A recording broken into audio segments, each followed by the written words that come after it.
భగవత్కృప వల్ల 32 శ్లోకాలు చెప్పుకున్నాం. నిన్నను జ్ఞాని ఆ పరమాత్మ స్వరూపమే పరమాత్మకి ప్రియమైన వాడు జ్ఞాని. ఎందుకంటే జ్ఞానిని ఆత్మస్వరూపము అని చెప్పారు. దాని తర్వాత మళ్ళీ జ్ఞానిని స్థితి చేస్తున్నారు. బహూనాం జన్మనామంతే జ్ఞానవానాం ప్రపంచితే వాసుదేవ సర్వం సమహాత్మ దుర్లభ. అంటే శాస్త్రజ్ఞానం ఉన్నప్పటికీనూ, సాధన చేస్తున్నప్పటికీనూ, సరైన తోవలో ఉన్నప్పటికీనూ ఆ జ్ఞానికి కూడా ఆత్యంతిక సుఖం మోక్షం పొందాలి అంటే అనేక జన్మలు కావాలి అంటున్నారు. చూడు, బహూనాం జన్మనాం అంతే, అనేక జన్మల ఆఖరి జన్మలో జ్ఞాని నన్ను పొందుతాడు అంటున్నారు. పొంది ఏమి చేస్తారు? వాసుదేవ సర్వమితి సమాత్మ దుర్లభ. ఈ ప్రపంచమంతా, ప్రపంచంలో ఉన్నదంతా ఆ పరమాత్మ స్వరూపమే అనేటువంటి జ్ఞానం వాళ్ళకు కలుగుతున్నది. ఒక చోట రామకృష్ణ పరమహంస వారు తపస్సు చేసుకుంటున్నారు. తపస్సు చేసుకుంటూ ఉంటే ఒక మనిషి తంత్ర సాధన చేయడానికని అన్ని సామాన్లు చేకూర్చాడు. చాలా సామాన్లు కావాలి, ఎన్నో సామాన్లు చేకూర్చాడు. ఇంకా సాధన చేయబోతున్నాడు. సాధన చేయబోతుంటే వాడిని కాస్త వచ్చి పులి మింగేసింది. పైన చెట్టు మీద కూర్చుని వాడు చూస్తున్నాడు. ఓహో, అన్ని సామాన్లు ఉన్నాయి కానీ ఇలా ఏం చేశాడు వాడు. చేసేటప్పుడు దేవ ప్రత్యక్షమైంది.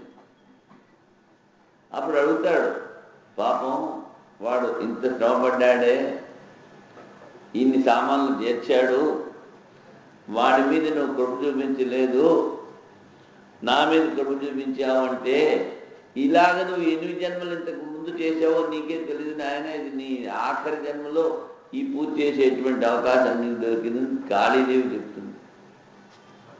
చూడండి, అంటే మరి చేస్తున్న వాళ్ళకి ఇలా ఉంటే ఏమి చేయని వాళ్ళు ఏమిటవుతారు? నేను చెప్పాను ఏమిటి, పంచపాండవులు, కుంతి, వాళ్ళతో ఎప్పుడు కృష్ణ పరమాత్మ ఉండేవాడు కదా. పరమాత్మ మనతో పాటు ఉన్నప్పటికీ వాళ్ళతో వాళ్ళ కష్టాలు ఏమన్నా సుఖాల కింద మారాయా? మారా. చూడండి, అందుకని మరి ఇంత సాధన చెయ్యాలా మనలో ఉన్నటువంటి దేవుని తెలుసుకోవడానికి?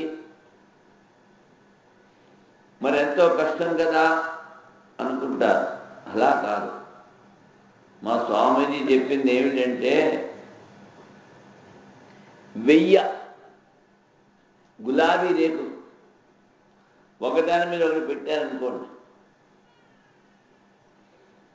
ఆ 1000 రేకులని ఒక సూదితో గుచ్చడానికి ఆలస్యం అవుతుంది కానీ జ్ఞానం పొందడానికి ఆలస్యం లేదన్నారు. ఇలాగా నిశ్చయం చేసుకోవాలి. ఏమి నిశ్చయం ఉన్నది? ఒకటే, పరమాత్మ నాలోనే ఉన్నాడు, ఆయన అందరిలో ఉన్నాడు. కనుక కోరికలు తగ్గించుకుని శరీరం మీద, మనస్సు మీద, ఇంద్రియాల మీద మనసుని పోవనివ్వకుండా, వాటికి ప్రాముఖ్యత ఇవ్వకుండా మనలో ఉన్నటువంటి చైతన్యానికి ప్రాముఖ్యత ఇస్తూ ఉండాలి. అదే చెప్తున్నారు వాసుదేవ సర్వం మహాత్మ సుదుర్లభ. ప్రతి చోట పరమాత్మను చూసేటువంటి వాళ్ళు చాలా తక్కువ అన్నారు. గురువు గారు ఇలాగే చెప్పారు. ఏమిటి? అన్ని చోట్ల దేవుడు ఉన్నాడు, అందరిలోనూ దేవుడు ఉన్నాడు అంటే, ఒక శిష్యుడు అడవికి వెళ్ళి కట్టెలు తీసుకొస్తున్నాడు.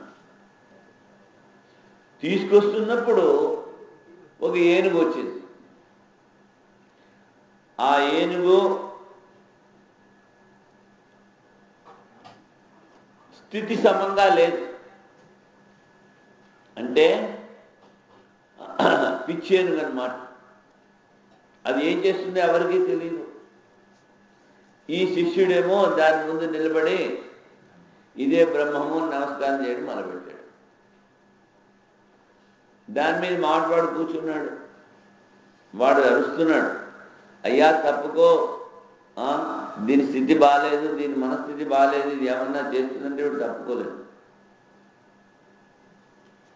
తొండంతో తీసి ఓ పక్కన పడేసి దెబ్బలు తేలాయి. మిగిలిన శిష్యులందరూ కూడా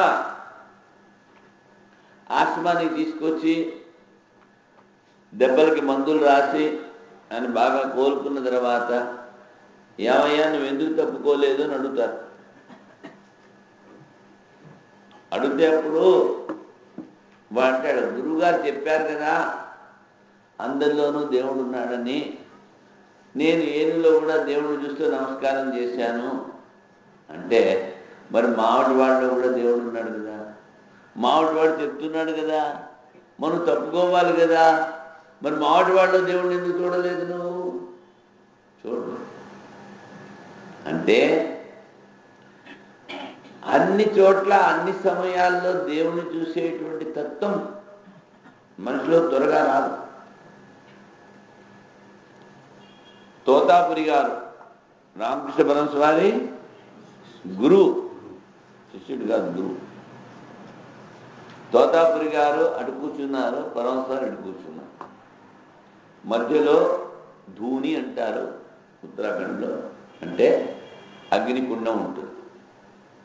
ఆయన తోతాపురి గారు వేదాంతం రామకృష్ణ పరమహంస వారు చెప్తున్నారు.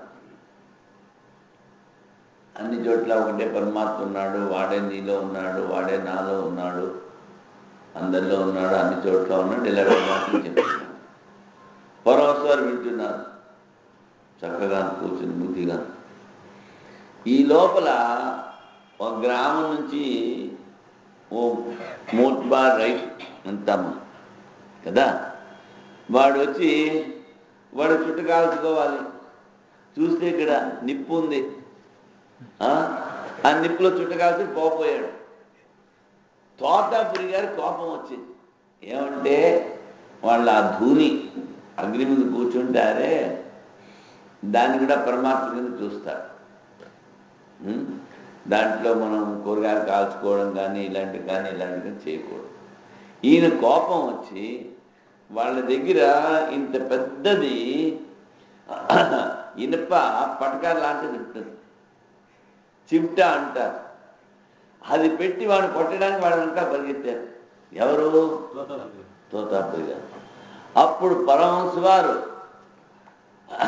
నేల మీద పడి దొల్లుతో నవ్వారు. ఏమయ్యా ఇప్పుడే కదా చెప్పావు అంతా బ్రహ్మం అని, నా గురువు గారివి, మరి వాడు బీడి కాసిన వాడు బ్రహ్మం లేడా, వాడిని కొట్టడానికి ఎందుకు వెళ్ళామని అడుగుతారు. చూడండి, అంటే శిష్యుడైనప్పటికీ అంత తీక్ష్ణమైన బుద్ధి రామకృష్ణ పరమహంస వారిలో. ఎందుకని? ఆ చుట్టగాల్సిన వాడు కూడా బ్రహ్మస్వరూపమే. మరి వాడి బ్రహ్మస్వరూపమైనప్పుడు వాడిని కొట్టడానికి పోతావా? చూడండి, వాసుదేవ సర్వమితి సమాత్మ అంటున్నారు. అంతా వాసుదేవమయం. పరమహంస వారు పూజ చేస్తున్నప్పుడు ఒక రోజున నైవేద్యం పెట్టారు. ఈ లోపల వచ్చి ఆ పిల్లి నైవేద్యం తినడం మొదలుపెట్టింది. అప్పుడు ఆయన కోపం తెచ్చుకోలేదు. నేను పూజ చేస్తున్నట్టు కాళీదేవి ఈ రూపంలో వచ్చింది. కౌసల్యాదేవి పూజ చేస్తూ ఉంటే రాముల వారిని ఉయ్యాల్లో పడుకోబెట్టి వచ్చేది. నిద్రపోతున్నాడు కదా, ఎప్పుడు వచ్చేవాడో తెలియదు, ఎలా వచ్చేవాడో తెలియదు. ఇక్కడికి వచ్చి నైవేద్యం పెట్టిన చేసి పడిపోతూ ఉండేవాడు. పోనీ అక్కడున్నాడా అంటే అక్కడ చూస్తే అక్కడ ఉన్నాడు, ఇక్కడికి ఎలాగొచ్చాడు చూడండి. అంటే ఆ పరమాత్మ అన్ని చోట్ల ఉన్నాడు.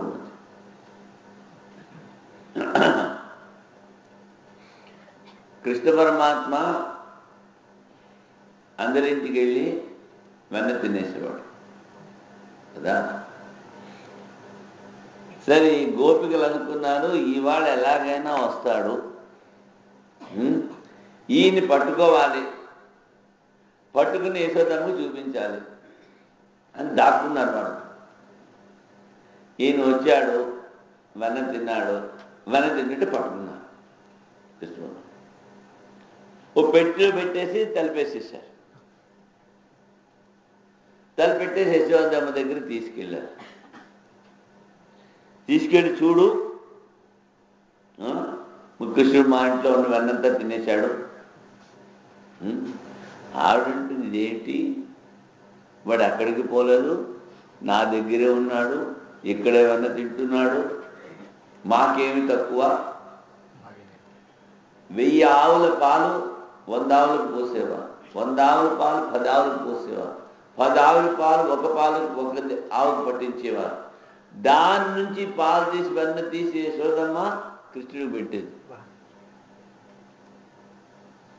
అంటే లేదు, మేము కృష్ణుడిని పట్టుకొచ్చాం చూడంటారు అని పెట్టి తీస్తే ఏ గోపిక అయితే తెలిసి వాడు మొగుడు అందులో ఉన్నాడు.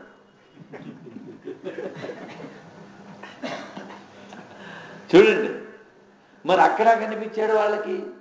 వాళ్ళు కృష్ణుడు రావాలి, కృష్ణుడిని మేము చూడాలి, కృష్ణుడు వెన్న తినాలి అనేటువంటి భావంతో ఉండేవాడు.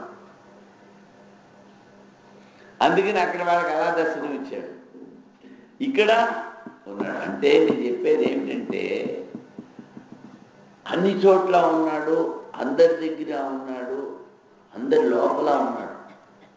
ఆ పరమాత్మ అక్కడే ఉన్నాడు, ఇక్కడ లేడన్న భావం ఉండకూడదు. ఇప్పుడు మన మనస్సులో ఆ భావాన్ని పెంచుకోవడానికి అందరిలో పరమాత్మ ఉన్నాడు, అన్ని చోట్ల ఉన్నాడు అన్న భావాన్ని పెంచుకోవడానికి మనం శ్రమ పడక్కర్లేదు. మనలో ఉన్నటువంటి రాగము, ద్వేషము, కోరికలు తీసి పారేస్తే చాలు. అన్ని చోట్ల ఆయనే కనిపిస్తాడు, ఎక్కడ చూసినా ఆయనే కనిపిస్తాడు. అందుకని కానీ అన్ని చోట్ల పరమాత్మ ఉన్నాడు అని చూసేటువంటి బుద్ధి కలిగిన మహాత్ములు అంటే గృహస్థులు కూడా మహాత్ములే. ఎందుకని మహానాత్మ ఎత్తే సహా విశాలమైన హృదయం వాళ్ళని మహాత్ములు ఉన్నారు. విశాల హృదయం లేనివాడు మహాత్మున్నాడు. విశ్వమంతా నా కుటుంబం, అందరికీ మేలు జరగాలి, అందరికీ మంచి జరగాలి, అందరిలోనూ పరమాత్మను చూడాలనేటువంటి గొప్ప బుద్ధి ఉన్నవాడు మహాత్ములు ఉన్నారు. అన్ని చోట్ల పరమాత్మను చూసి అందరినీ సేవించేటువంటి మహాత్ములు చాలా తక్కువ అంటున్నాడు. ఎందుకని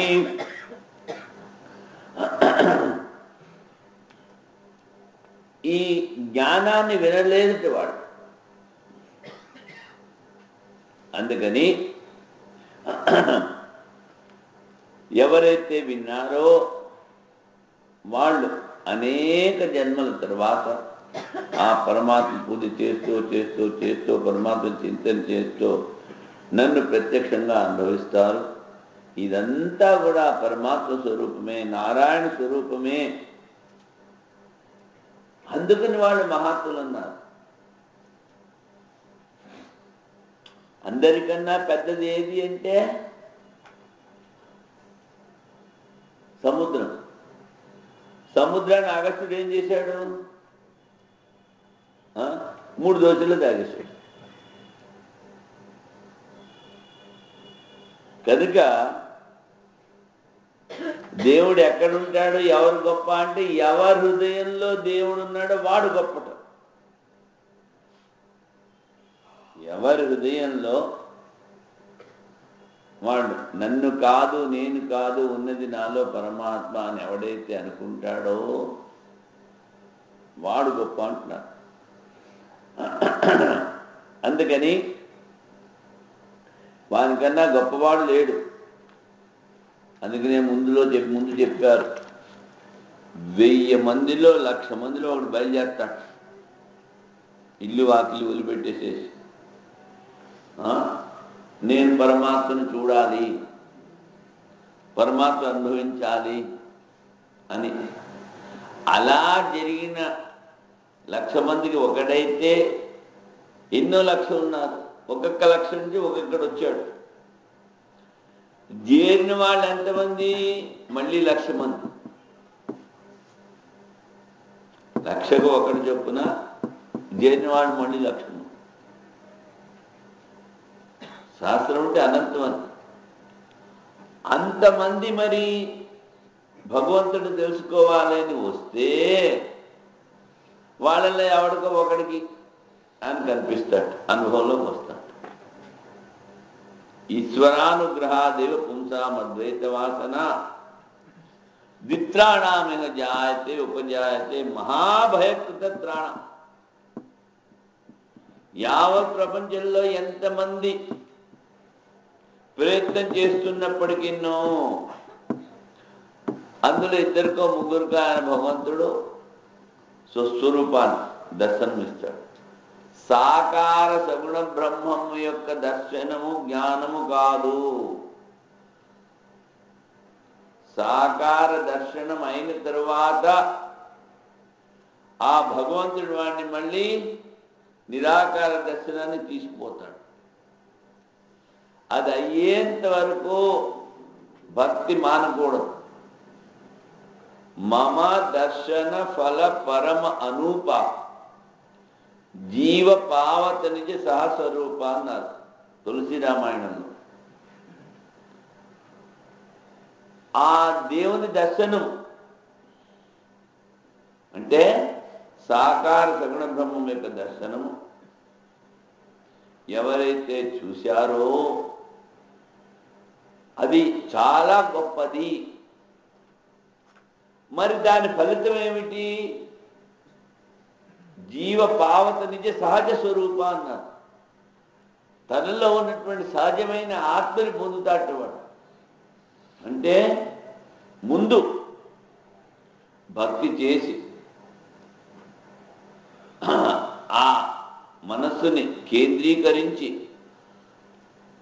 ఏదైతే మనకి ఇష్టదైవమో సాకార సగుణ బ్రహ్మాన్ని మనం దర్శించాలి. ఆ తర్వాత ఆ పరమాత్మ మనల్ని జ్ఞానానికి తనే తీసుకెళ్తాడు. అందుకని ఇక్కడ ఏమిటంటారు? మనుష్యానాం సహస్రేషు అని.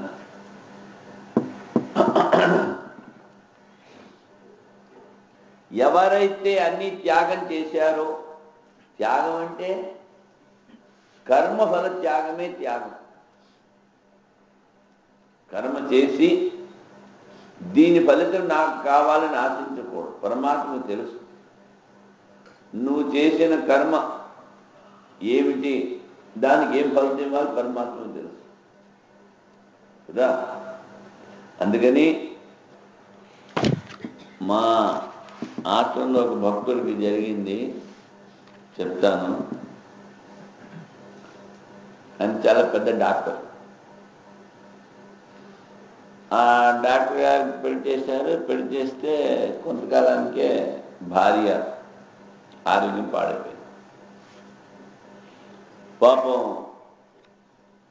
రోజు ఆ భార్యకి ఈయనే సేవ చేసేవాడు. కొంతకాలం అయిన తర్వాత ఈయనేమో పాపం డాక్టర్ వృత్తి మానేసుకుని తన పనులు మానేసుకుని ఆమె నడవలేకపోయింది. అందుకని ఆమె బాగా సేవ చేసేవాడు. ఇంటి సేవ చేస్తే ఒక్కరోజు వాళ్ళ మామగారు వచ్చి ఈ అల్లుడిని తిట్టాడు, మా పిల్ల ఆరోగ్యం పాడు చేసేసావు. ఈయనకి వైరాగ్యం వచ్చింది. వైరాగ్యం వచ్చి తినగా ఆశ్రమానికి వచ్చేసాడు. నన్ను సన్యాసి అయినాడు. ఏంటో ఇందాక బాగానే ఉన్నాయి, ఇవాళకి ఏమొచ్చిందా అంటే, ఇంత సేవ చేశాను, నన్ను మెచ్చుకోవాల్సింది పోయి మా మామగారు ఇలాగన్నాడు. అంటే కర్మ ఫలానికి, కర్మ యొక్క ఫలాన్ని ఆశించాడు. కర్మఫలాన్ని ఏదో చెప్పాడులే, మన పని మన డ్యూటీ మనం చేసుకుందాం అనుకుంటే, మేము సన్యాసం ఎక్కడ మళ్ళీ ఇంటికి పంపించేసాం, అది వేరే సంగతి. ఎందుకు చెప్పానంటే, కర్మఫలాన్ని ఆశిస్తే నీకు దుఃఖమే ఎదురవుతుంది. ఏదో చెప్పాడులే, చూడలేడు ఆయన, వదిలిపెట్టేస్తే. ఇప్పుడు చూడండి, ఆయన నిన్న వచ్చారు భక్తులు, రంగరాజు గారు. ఆయన ఇక్కడున్నాడు, ఇక్కడ పూజ చేస్తున్నాడు. అక్కడ హైదరాబాద్లో వాళ్ళ ఇంట్లో దొంగలు పడి అన్ని తీసుకుపోయారు. తలుపులు బద్దలు కొట్టేస్తే అక్కడ బీరువాళ్ళు బద్దలు కొట్టి అని ఫోన్లో చేస్తే, ఎప్పుడో మేము అవసరం చెడ్డ చేసి ఉంటాం స్వామి, అందుకని పోయిందన్నాడు. అంతేగాని బాధపడలేదు. చూడండి, దాన్ని కర్మఫల త్యాగం అంటారు. అది గొప్పది. అంతేగాని ఈ పని చేశాను, నాకు ఇది కావాలి, నీ పని నువ్వు చేయి. వివేకానంద చెప్తారు, నీ పనిని కనుక నువ్వు సక్రమంగా చేసినట్లయితే ఇంకా నువ్వు చాలా పెద్దవాడు అవుతావు. ఒక రోడ్లు తుడిచేవాడు ఉన్నాడంటే, వాడి పని వాడు సక్రమంగా చేస్తే వాడు కర్మయోగం చేసినట్టు వాడి మనసు శుద్ధి చెందుతుంది, వాడు త్వరగా పరమాత్మని పొందుతాడు. అందుకని మనకు ఉన్నటువంటి కర్మల్ని ఎలా చెయ్యాలి? మనం ఇంగ్లీష్లో అంటాం సబ్లిమేషన్ అంటాం. అంటే కర్పూరం వెలిగిస్తాం, కర్పూరం గడ్డలా ఉంటుంది, వెంటనే అది గాల్లో కలిసిపోతుంది. మిగిలినవన్నీ ఏమిటి? గడ్డగా ఉన్నవి నీళ్ళు అవుతాయి, నీళ్ళ తర్వాత మళ్ళీ ఆవిరవుతుంది. అంటే ఏం చేశాం? అది కాలవగానే ఏ విధంగా అయితే అది వాయు రూపంలో మారిపోయిందో, అదేవిధంగా మన మనస్సుని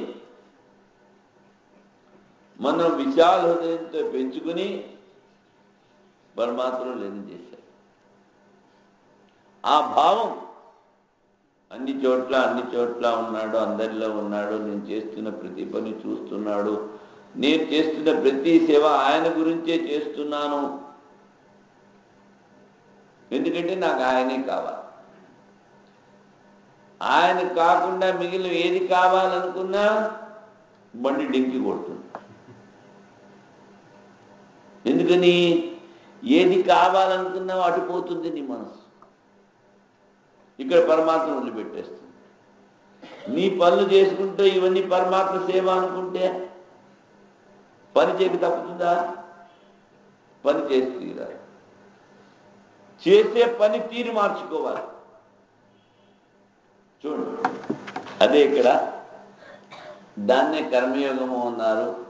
అందుకని ప్రజహాతి అని మొదలుపెట్టాం. మనసులో ఉన్నటువంటి కోరికలన్నీ తీసేసుకోవాలి. ఒకటే కోరిక. గోపికలందరూ బృందావనంలో ఏం చేస్తూ ఉండేవారు? ఆ కృష్ణుడి చింతన చేస్తూ ఉండేవారు. చేస్తూ చేస్తూ చేస్తూ నేను కూడా కృష్ణుడి కింద మారిపోయాను అనుకునేవాడు. ఇది ఒక ఊళ్ళో ఒక ఏమి చదువుకోనటువంటి వాడు గురుగారి దగ్గరికి వెళ్ళాడు.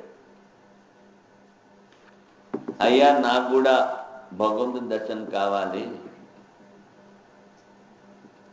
నేను ధ్యానం చేయాలనుకుంటున్నాను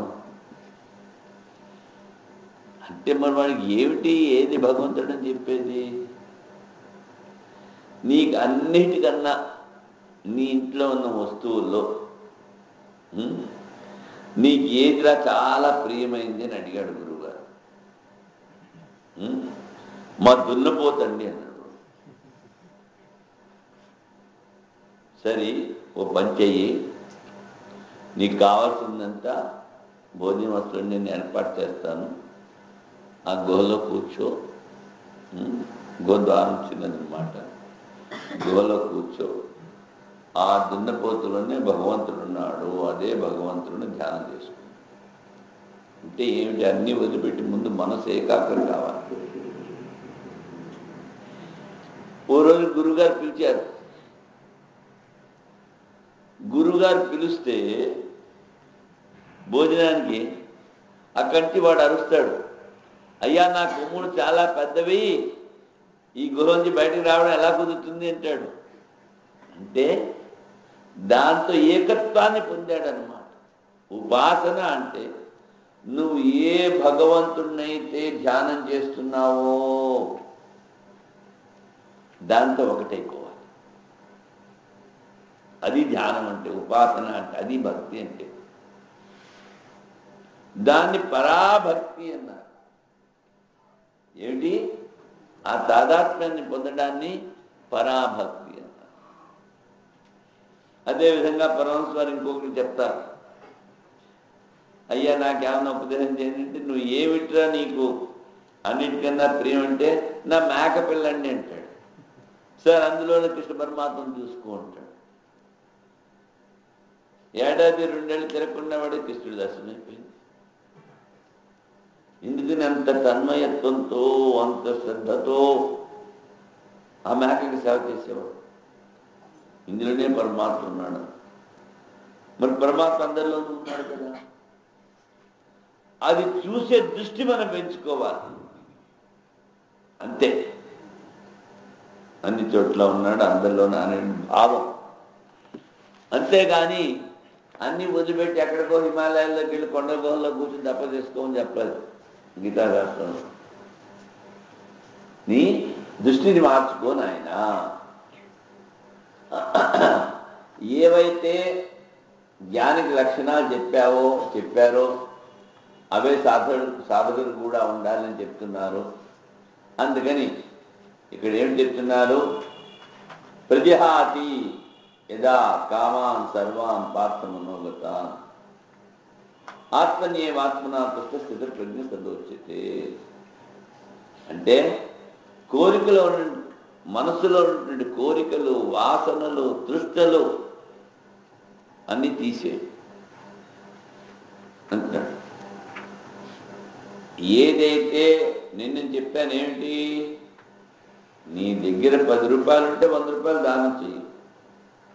ఎంత మనస్సు ఉంటే అంత మనస్సుతో ఆ భగవంతుని ప్రార్థించాలి, ఆ ఆత్మచింతన చెయ్యాలి, ఆ పరమాత్మ చింతన చెయ్యాలి. కానీ పరమాత్మ చింతన కనుక కూర్చుంటాడు, ఊళ్ళో ఉన్నవన్నీ ఆలోచిస్తాడు. మొదట్లో అవుతుంది, మెల్లిమెల్లిగా అభ్యాసం చేస్తే. ఎందుకని? ఆ పరమాత్మ మీద వీని మనస్సులో అంత ప్రేమ పెంచుకోలేదు. అందుకు నేనేం చెప్పాను, ఏ రూపాన్నైతే నీకు ఇష్టదైవం అనుకుంటున్నావో ఆ రూపం యొక్క గుణాలు, లీలలు, సన్నిధి నువ్వు ఎప్పుడు అనుభవిస్తూ ఉండాలి. అంటే ఒక సీరియల్ చూస్తున్నామంటే మనసు అందులో లగ్నం అయిపోతుంది. అదేవిధంగా ఆ పరమాత్మ యొక్క చరిత్ర, ఆయనలో ఉన్నటువంటి గుణాలు, ఆయన నాలో ఉన్నాడని ఆలోచిస్తే మనసు దానంతరం అదే కేంద్రీకృతం అయిపోతుంది. నువ్వేం చేస్తావు? నోటితో నామం చెప్తూ ఉంటావు. ఆ మనస్సుని భగవంతుడి మీద పెట్టాలి అనుకుంటావు, పోతుంది. ఓ పట్టాను ఇటు పోతూ ఉంటుంది. అప్పుడు ఏం చేయాలి? దానికి చూడండి, చిన్నపిల్లల కథలు చెప్తే నోరు పెట్టి వింటూ ఉంటారు కదా. అదేవిధంగా నీ మనస్సుకి ఏ దేవుడు నచ్చాడో వాని లీలల కథలు చరిత్ర, వాని గుణాలు, ఎక్కడ ఏం ఉపయోగించాడు, ఎలాగ ఉపయోగించాడు అన్నది. అందుకనే చెప్పారు ప్రథమా ప్రతిమా పూజ. బహిర్ముఖమైనటువంటి మనస్సుని కేంద్రీకరించడానికి నిన్ను భగవంతుని ముందు పెట్టుకుని పూజ చేయమన్నా. పువ్వులు తీసుకురావాలి, అదంతా తుడవాలి, అవన్నీ కడగాలి, మళ్ళీ నైవేద్యం చేయాలి, పువ్వులు కోయాలి, గంధం తీయాలి, దేవుడికి పూజ చేయాలి అని ఏమిటైందంటే ఏమిటైంది? ఎప్పుడూ ప్రపంచంలో తిరిగేటువంటి మనసును ఒక చోట ప్రథమ ప్రతిమ. జపస్తుతిస్తు మధ్యమ. జపం అంటే తదర్థభావన. అర్థభావన అంటే ఏదైతే ఏ నామాన్ని అయితే చేస్తున్నావో దానికి అర్థమేమిటి? అది భగవంతుని స్వరూపం. అందుకని ఆ భగవంతుని చింతన అప్పుడు మనసు కుదుట పడబోతే ఆ భగవంతుని స్తోత్రాలు, సహస్రనామాలు, అష్టోత్తర శతనామాలు అవన్నీ చదువుతూ ఉన్నాడు. అదేమిటి? అది మధ్యమేమిటి? జపస్తుతిస్తు మధ్యమ. ఉత్తమ మానసీ పూజ. నాలోనే భగవంతుడున్నాడు, నేను వాడిని పూజ చేస్తున్నానని ఊరికే కూర్చునేది ఆ భగవంతుని చింతన చేస్తాడు. సోహం భావ ఉత్తమోత్తమ. నేనే వాడు, వాడే నేను. అది ఉత్తమం. అందుకని ఆ విధంగా మనసుని మరుచుకుంటూ ఉండాలి. దానికి ఏమి చెయ్యాలి? ఆ మనస్సులో ఎన్ని కోరికలు ఉంటే ముందు అవి తీసి పారేయాలంటున్నాడు. జాతిదా కామ సర్వాన్ పార్థ మనోగత.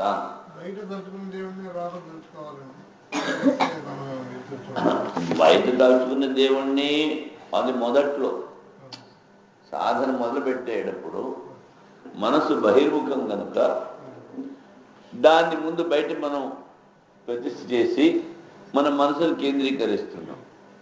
కొంతకాలం అయితే అభ్యాసం అయితే జపస్తుతిస్తు మధ్యమ ఉత్తమ మానసీ పూజ అన్నారు. నాలోనే ఉన్నాడు, నాలో ఉన్నవాడు అందరిలోనూ చూడడం, తనలోనూ చూడడం.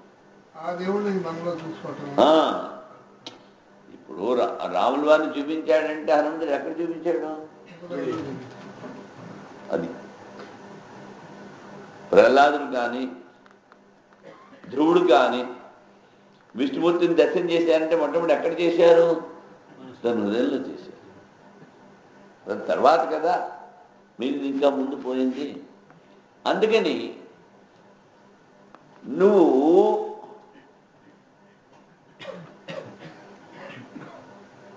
బుద్ధదేవుడి దగ్గరికి ఓ శెట్టి గారు వెళ్ళాడు. శెట్టి గారు వెళ్ళి, అయ్యా నాకు జ్ఞానబోధ చేయండి అన్నాడు. సరే సాయంకాలం వస్తానులే, మీటింగ్ చేస్తానులే అన్నాడు. అని ఆయన భిక్షపాత్ర ఉందే దాని నిండా బురద పట్టుకున్నాడు అనమాట. బురద పోసు తీసుకెళ్ళాడు. భిక్షాంతి ఎన్నడవాడు భిక్ష. అదేంటి స్వామీజీ ఇంత బురద ఉంది మీ పాత్రలో, నేను ఎలా భిక్ష చేసేది అన్నాడు. అలాగే నీ బుర్రలో కూడా ఇంత మట్టి ఉందిరే బాబు, నేను నీకు బోధ చేస్తే నీకు ఏం బోధపడుతుంది? ఆ ముందు బుర్రలో ఉన్నటువంటి మట్టి అంతా తీసేయించాడు. ఏమిటి? అవంతా ప్రాపంచిక కోరికలు. అది కావాలి, ఇది కావాలి. మరి ఇంత నువ్వు మనసుని నింపుకున్న తర్వాత మళ్ళీ అందులో భగవంతుడు ఎలా పోతాడు? ఖాళీ చేసుకోవాలి కదా. అది ప్రజహాతి కామాన్ సర్వాన్ పాత్మనోగతాన్ అంటే వాడంటాడు అన్ని కోరికలు తీసేస్తే నేను ఎలా బతుకుతానంటాడు. అదేంట్రా బాబు, ఎందుకు బతకవు? ఆనందం అంతా నీలోనే ఉంది కదా, ఆనందాన్ని అనుభవిస్తూ బతుకు. అందుకని ఆత్మన్యేవ ఆత్మనా తుష్ట.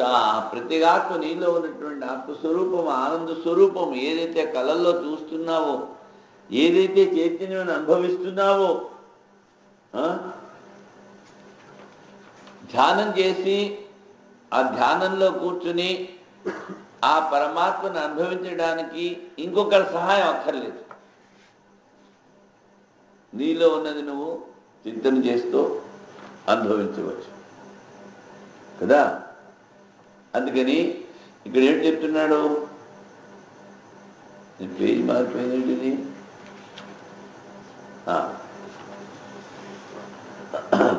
పరమాత్మ దర్శన అమృత రసలాభేన, అది అమృతం. నీలో నిన్ను ఆ పరమాత్మ యొక్క అమృతము అనేటువంటి రసాన్ని ఆస్వాదించుంటున్నాడు. చూసారా? దాన్ని ఆస్వాదిస్తూ నువ్వు ధ్యానం చేస్తూ నీలో నువ్వు ఆనందాన్ని అనుభవించు. ఆ ఆనందాన్ని అనుభవించడానికి నీకు తత్పరత, పరమాత్మ మీదే పూర్తిగా ప్రేమ భక్తి ఉండాలి. రెండు చేతుల్లో లడ్డు కావాలంటే దొరకదు. ప్రపంచము కావాలి, పరమాత్మ కావాలి అని దీని ధ్యానం దాని ధ్యానం ఒకదానికి కుదరదు. పరమాత్మ భక్తి కనుక నీకు ఎక్కువైతే నీకు కావాల్సిన ఆయన చూసుకుంటాడు. చూడండి, ఏ లోటు ఉండదు, ఎప్పుడు ఉండదు. ఇప్పుడు స్వామిజీ చెప్తున్నాను, నేను ఉత్తరకాశీలో ఉన్నాను. ఉత్తరకాశీలో ఏంటంటే క్షేత్రంలో రొట్టెలు దొరుకుతాయి, కొంచెం నీళ్ళు పప్పిస్తాడు, ఎప్పుడైనా ఇస్తే కొంచెం అన్నం పెడతాడు. కూర అన్నది నెలకోసారి కనిపించదు. అవి ఓ రోజు తీసుకొచ్చాను పొద్దున్న. నేను అనుకున్నాను ఇవాళ కొంచెం తక్కువ తిన్నాం, చూద్దాం ఏమిటవుతుందో. చాలా తక్కువ తిన్నాం. అంతకుముందు స్వామీజీ ఫోన్ చేశారు. అది డిసెంబర్ 27, 28వ తారీఖు. నేను జనవరి 6వ తారీఖున వస్తున్నాను అని. నేను ఏ రోజు చేశాను, అది డిసెంబర్ 27, 28. ఆ రోజు నేను అంటే బాగా ఆకలిగా ఉంది. ఇది ఎప్పుడు 1982 మాట నేను చెప్తున్నాను. 84లో వెళ్ళాట గంభీరాన సంవత్సరం. అప్పుడు వెళ్ళి అక్కడ ఇంకో స్వామిజీ ఉన్నారు, ముసలి స్వామి, అద్విజాన స్వామిని. ఆయనతో మాట్లాడుతున్నాం. ఏ స్వామీజీ అయితే 6వ తారీఖున వస్తా అన్నారో ఆ రోజున ఆ స్వామీజీ వచ్చేసారు. ఏంటి, డిసెంబర్ 28. రాగానే మా మాటలు బయట వెళ్ళినప్పుడు అద్విజాన స్వామి కుటీగా చూసావు కదా పైన, అందులో కూర్చొని అద్విజాన మాట్లాడుతున్నాను అనమాట. ఈ ప్రమాణాన్ని సమరేష్ మహారాజ్ ఈయన వచ్చారు. వచ్చి రాగానే మా కుటీలకు వచ్చేసారు, ఆయన రూమ్కి పోలేదు. వచ్చి పెద్ద బిస్కెట్ ప్యాకెట్ తీసి నాకు ఇచ్చి నువ్వు తినవయ్యా అన్న. చూడండి, నేను ఊరికి అనుకున్నాను. అంటే ఏంటి, ఆ భగవంతుడికి ఆ మాత్రం కూడా ఇష్టం లేదనమాట. నేను ఆకలితో ఉండాలి అన్నది. ఇలాగ ఇంకోసారి కూడా జరిగింది. ఒకసారి చెప్పింది చాలు, సోది చెప్పకూడదు. అందుకని ఏమిటంటున్నారు, ఆ పరమాత్మ చింతన కనుక నువ్వు చేస్తూ ఉంటే నీకు కావాల్సిన దాన్ని చూసుకుంటాడు. కానీ నువ్వేం చేస్తావు, ఆయన మీద దృష్టి పెట్టుకోకుండా అన్నీ కావాలి. అవన్నీ నీ ప్రార్థన ఉంటే వస్తాయి, లేకపోతే రావు కదా. నీది కాదు అన్నది నువ్వు ఎంత ప్రయత్నం చేసినా నీకు రాదు. నీకు రావాలి అని ఉంటే నువ్వు ప్రయత్నం చేయకుండా నీకు వచ్చేస్తుంది. రమణ మహర్షి, నీ ప్రార్థన ఉంటే నీకు వస్తుంది. ఏది నీకు ఇవాళ పరమాత్మకు తెలుసు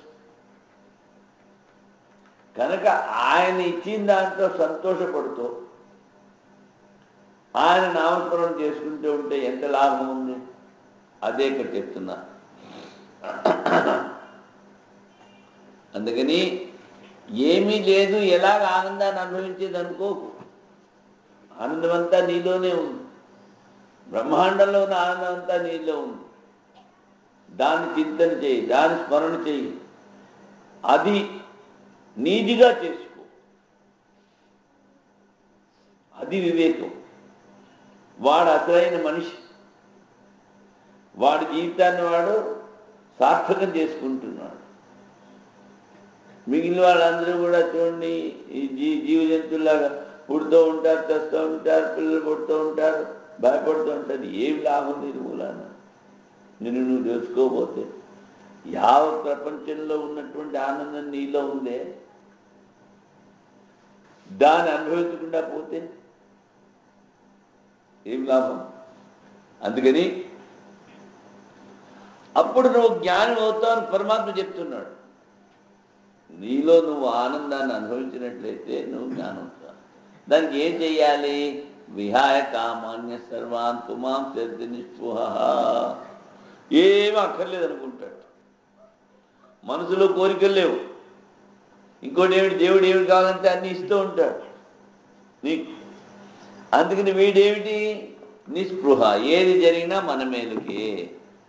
మొదటి రోజు చెప్పాను, ఏమిటి చెప్పాను? నీ ఇచ్ఛ పరమాత్మ ఇచ్చితో ఒకటి చేసి, ఏది వచ్చినా నా మేలుకి. ఆయన చెడు ఇచ్చినా సరే, మంచి ఇచ్చినా సరే.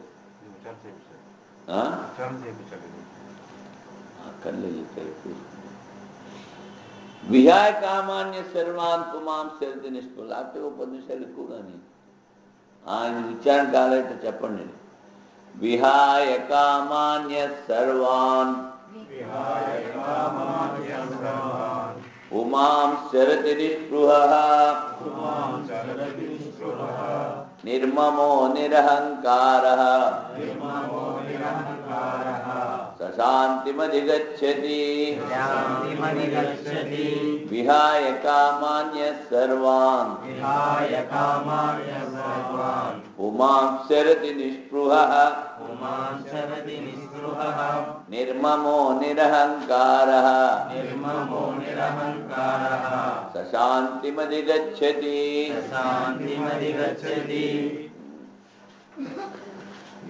కామాన్ యహ, ఎవడైతే కోరికలు వదిలిపెట్టేశాడు, 1, 2 కాదు, సర్వాన్ అంటే నాకు కావాల్సిన పరమాత్మ ఒకటే. అందుకనే పరమహంస చెప్తారు, భగవంతుడు కావాలి అనేటువంటి కోరికలోకి రాదు. ఎందుకని అంటే बंगाली చెప్తారు ఆయన, हिंचा साकेर मध्य नहीं, मिश्री मिष्टीर मध्य नहीं, भगवानेर वासना कामना वासना मध्य नहीं. बंगाली हिंचा అంటే అది పట్టెకి చాలా జీర్ణశక్తి పెంచేటువంటి ఒక ఆకు. మీల ఆకుకూరలు ఎక్కువ తిన్నానుకో పట్టు పాడవుతుంది. బచ్చల కూర కానీ తోటకూర కానీ తింటే పాడవుతుంది. అంటే ఏంటి? అది ఆకుకూర అయినప్పటికీ ఆకుకూరలోకి రాదు. అదేవిధంగా పంచదారతో చేసినవి ఎక్కువ తిన్నావు అనుకో పట్టుపాడవుతుంది. కానీ పటికి బెల్లం తిన్నావు అనుకో పట్టుపాడు. మిశ్రీ మిష్టీర్ మధ్యనే, పటికి బెల్లం మిఠాయిల్లోకి రాదు. మిఠాయిలు ఎక్కువ తింటే పాడవుతుంది, కొలెస్ట్రాల్ పెరుగుతుంది. 60 ఏళ్ళ ముసలాడిని నువ్వు కూర్చోబెట్టి ఓ 1 కిలో జిలేబీ తింటాడా? అయ్యా నాకు కొలెస్ట్రాల్ ఎక్కువ ఉంది, డయాబెటీస్ ఎక్కువగా ఉంది అంటాడు కదా. అందుకని మిశ్రీ. అదేవిధంగా కోరికలు వదిలిపెట్టేయమంటారు. మరి భగవంతుడి మీద కోరిక పెట్టుకోవాలనుకుంటున్నారు. ఇది కోరిక కాదంటే కోరికల్లోకి రాదు ఆయన అంటున్నారు. విహాయ కామాన్య సర్వాన్, అన్నీ వదిలిపెట్టే. భగవంతుడు కావాలి, భగవంతుడు నాలో ఉన్నాడు, అది కావాలని కోరుకునేది కోరికల్లోకి రాదు. మళ్ళీ ఏంటి?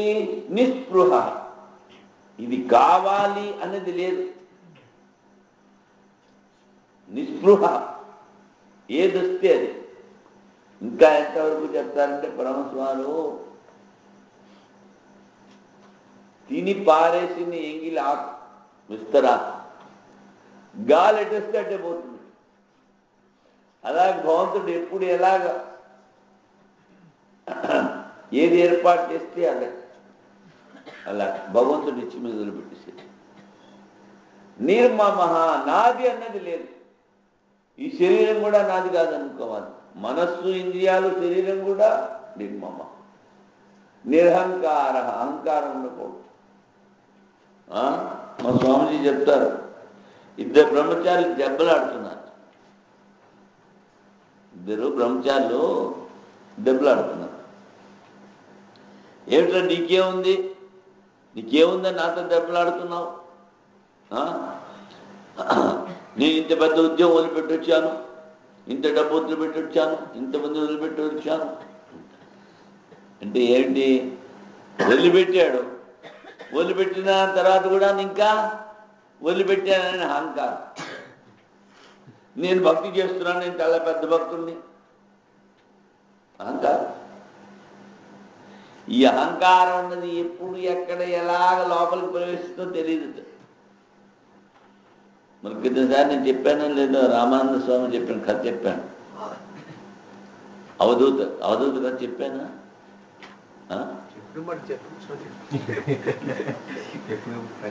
అవధూత అంటే ఒంటి మీద బట్టలు ఉండవు, ఎప్పుడు ఎవడు ఏది ఇస్తే అది తినేసేది, ముందు పోతూ ఉండేది. ఒకసారి ఇలా పోతుంటే ఎండలు ఎక్కువగా ఉన్నాయి, దాహం వేసింది. దాహం వేస్తే ఆయన పక్కన చెరుకు తోట ఉంటే చెరుకు తోటలోంచి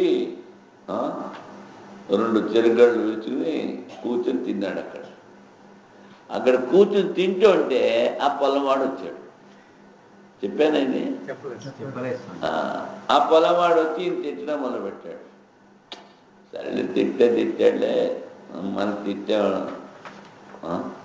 లెక్కలేదు, అవధూత కదా ఆత్మచింత చేస్తున్నాడు. అక్కడికి తినేసి వెళ్ళిపోయాడు. ఏమనలేదు, వాడిని కోపం లేదు, తనకి కోపం రాలేదు, వెళ్ళిపోయాడు.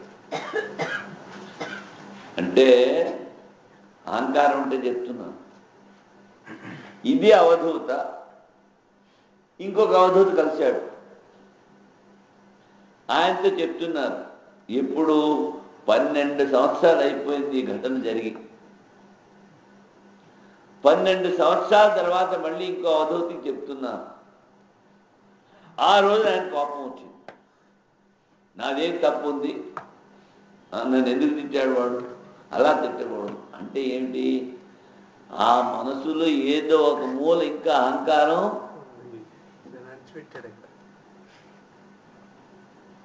అంటే అంత సూక్ష్మమైనది. పరమసారి ఏం చెప్తారు? ఇళ్ళ మీద గోడల మీద రావి చెట్టు మెలుస్తుంది, దాన్ని ఇవాళ తిప్పేసామనుకో మళ్ళీ రేపు మళ్ళీ ఆకులు వస్తాయి. ఒకసారి మా ఆశ్రమంలో రఘునందన్ పూరేని ఉండేవారు. ఓ రోజున నాకు రావి చెట్టు తీసుకుని చూపించారు. అదేంటి చూస్తే చెట్టు ఇంత ఉంది, దాని వేళ్ళు 2.5 మీటర్ల పొడుగుంది. అంటే ఆయన ఆ గోడంతా తవ్వి ఎక్కడ దాకా పోతుందో చూసి తీసుకొచ్చి నాకు చూపించారు. అలాగా నువ్వు అనుకుంటావు నేను చాలా భక్తుడిని, నాకేం అహంకారం లేదు అని. దాని వేళ్ళు, దాని మూలం ఇప్పుడు చూడు, అవధూత గారే కదా, రోజల్లా భగవంతుని నామస్మరణ చేసేవాడు కదా, అంతవరకు నువ్వు అహంకారం లేకుండా ఉండాలి అంటున్నాడు. అటువంటి వాడు శాంతిని పొందుతాడుట, ఆనందం. ఇంకా వాడేమిటి, ఆనందంలోనే ఉంటాడు. చిన్న కథ చెప్పి వదిలిపెట్టేస్తాను. కాశీలో త్రైలింగ స్వామి అని ఉండేవారు. విన్నారా పేరు? విజయనగరం ఆయన త్రైలింగ స్వామి. మన దేశాన్ని త్రిలింగ దేశము అంటారు.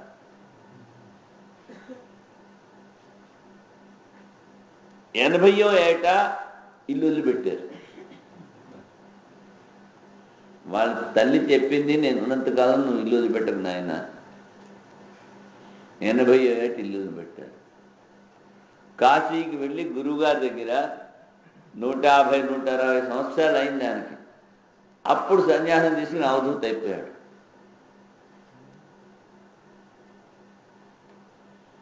కాశీలో ఆయన వ్రతం ఏమిటి? ఎవడైనా పెడితే తిండం, లాప్తి లేదు. కాశీ ఎండలకి చాలా ప్రసిద్ధి.